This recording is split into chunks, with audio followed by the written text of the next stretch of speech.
Je m'appelle Manuel Théry, je suis chercheur au commissariat à l'énergie atomique et aux énergies alternatives.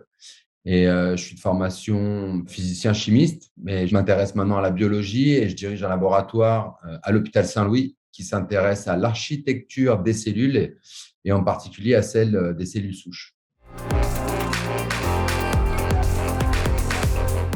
À l'hôpital Saint-Louis, il y a une spécialisation dans l'étude du sang et des maladies associées au sang. Pour les étudier, on se concentre sur l'étude des cellules souches sanguines, puisque les cellules souches sont capables de produire l'intégralité des cellules du sang, les globules rouges, les globules blancs et tout le système immunitaire qui va avec.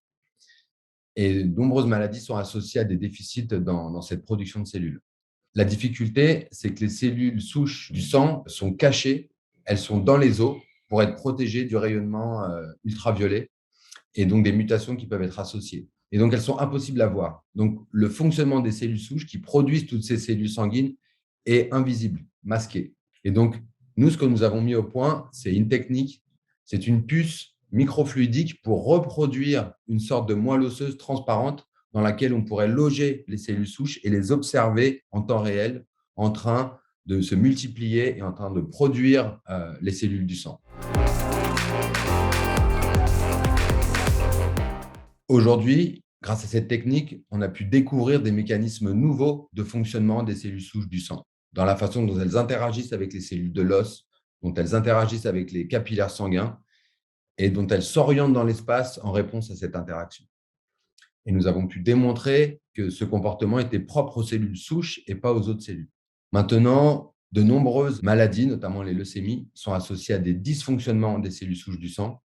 Et notre objectif est d'essayer d'étudier la façon dont les cellules leucémiques se comportent dans la moelle osseuse et si elles interagissent différemment avec les cellules de leur environnement, et ainsi savoir s'il est possible de définir des nouvelles stratégies thérapeutiques pour interférer avec ce dysfonctionnement et corriger le comportement des cellules souches qui seraient transformées et donc leucémiques.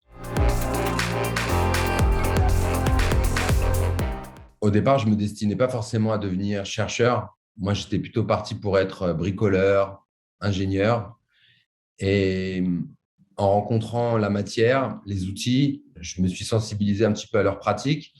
Et par curiosité, en regardant autour de moi, j'ai aussi rencontré la matière vivante, les tissus, les cellules, et vu qu'elles se comportaient de façon qu'il était impossible de voir dans d'autres matériaux naturels. Et donc, ça a attiré ma curiosité de comprendre qu'est-ce qui fait que la matière vivante est si différente de la matière inerte et qu'est-ce qu'il y a dans les cellules qu'on ne retrouve pas dans un caillou ou dans de la terre. Et ça vient d'une dynamique intrinsèque qui se fait qu'elles sont en permanence en train de se détruire et de se reconstruire et que grâce à ça, elles ont des propriétés pour sentir et s'adapter à leur environnement. Et donc, elles sont actives. Et moi, ce que j'aimerais comprendre, c'est ça.